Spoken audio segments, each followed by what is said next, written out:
Hey guys, so I want to talk about the importance of the language that we use with ourselves. So, in speaking of this, like a lot of different slogans and phrases come to mind, right? And we know that the human brain and words have an impact on certain emotions that someone feels. So, simply changing a word, if someone's core value is authenticity or accuracy in language or truthfulness, can make a huge difference in their daily life. So, if we take a phrase like, I have to go do this today. I need to go do this today. This has to happen, right? We put pressure on the brain to get it accomplished, which increases stress levels. So that rise of cortisol in the body. If anyone doesn't know the harm that cortisol does when it's in the body, it specifically affects memory centers, right? So you're seeing memory issues start to rise.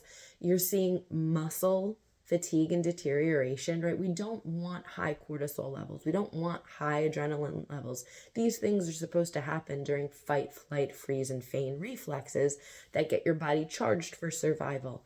But on a daily basis, there's healthy amounts of stress that are going to happen. And remember, good stress is still stress.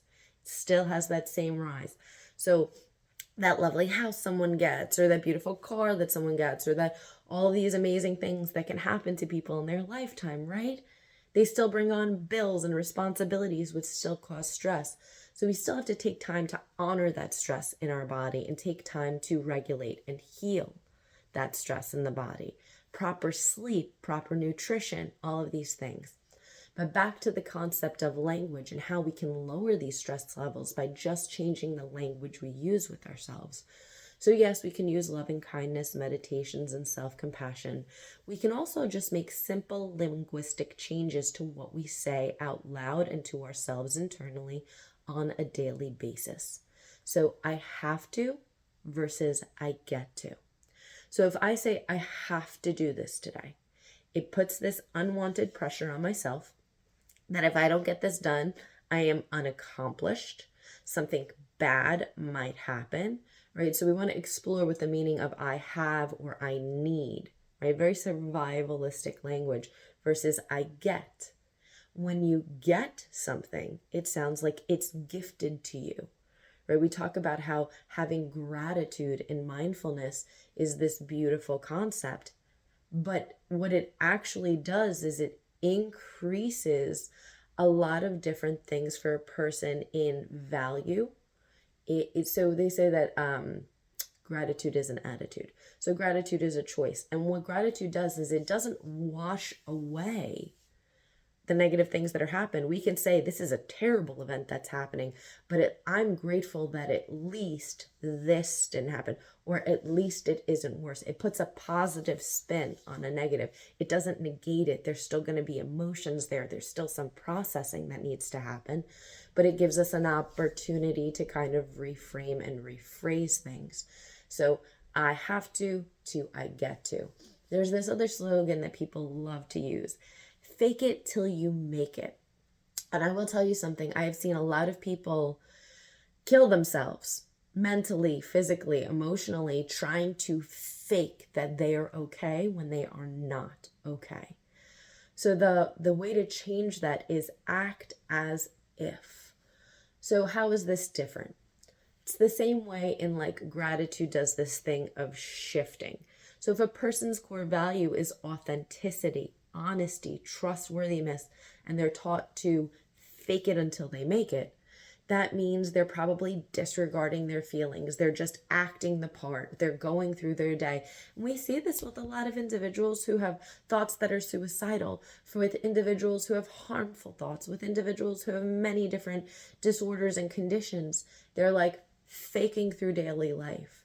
Well, changing that to acting as if gives this thing of saying, I am not okay, but today I'm going to act the part of as if I was doing a little bit better, right? So, and we do this in like solution focused behavioral therapy. Like the magic question that we ask is, where on a scale of 1 to 10 do you feel you are right now?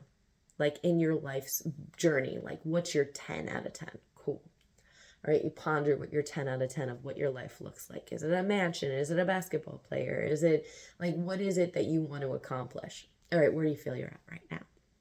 People say like, all right, I'm at a 4. All right, so what would a 5 look like? What would a 5 out of 10 look like, right? So a 5 out of 10 would look like me waking up a little bit earlier so I can accomplish my career study goals. 5 out of 10 would look like me,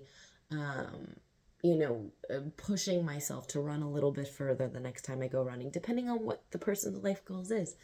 And then we say, okay, so tomorrow we're going to try to aim for that 5. So we're acting as if we're already there. We feel like we're there. Right? So you're slowly accomplishing these goals more and more to build your life value. So acting as if, similar in DBT skills to opposite action. Your person is instructed, what do you feel? I feel like staying in bed. What's the opposite of laying down? Sitting up. All right, sit up. I don't want to sit up. Yeah, we know. But we're doing the opposite. We're acting as if. And we're acknowledging there's going to be resistance. No one wants to when they're depressed. I don't want to get in the shower. I don't want to go out. I don't want to do this. But what if I acted as if I did? What if I did the opposite of that action? What if I did a solution-focused behavioral therapy technique and said, what's my next level? How do I get up to there? So we're taking this thing of saying, fake it, hide it, pretend. Don't tell how you're doing. And saying, reframing just that wording. The wording's not bad. It doesn't harm everyone. Some people love the saying, fake it till you make it. Because they can say, it doesn't really say authentic. My words just sometimes don't flow. It is what it is. So we say that maybe it doesn't mean for one person that they're inauthentic. They're able to interpret a different meaning of fake it till you make it. But for individuals who their core value is going to be wording, authenticity, linguistics, honesty, saying something like fake it till you make it can be very, very harmful to that person. So understanding that the language that you use with yourself on a daily basis is going to either increase or decrease your stress levels. So inviting yourself to explore that. I used to have a habit a lot of at the grocery store, moving past people and saying, I'm sorry with my grocery cart. Oh, I'm so sorry. Oh, I'm sorry. Not the appropriate word. The appropriate word is, excuse me. Every time on a daily basis, you're saying to yourself, I'm sorry for something that you didn't do wrong.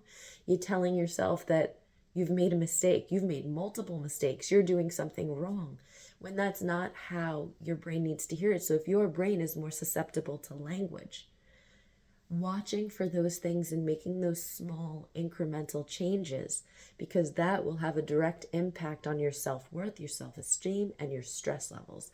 So I invite you guys to explore today the language that you use with yourselves and perhaps how you can switch it to make your life a little bit less stressful.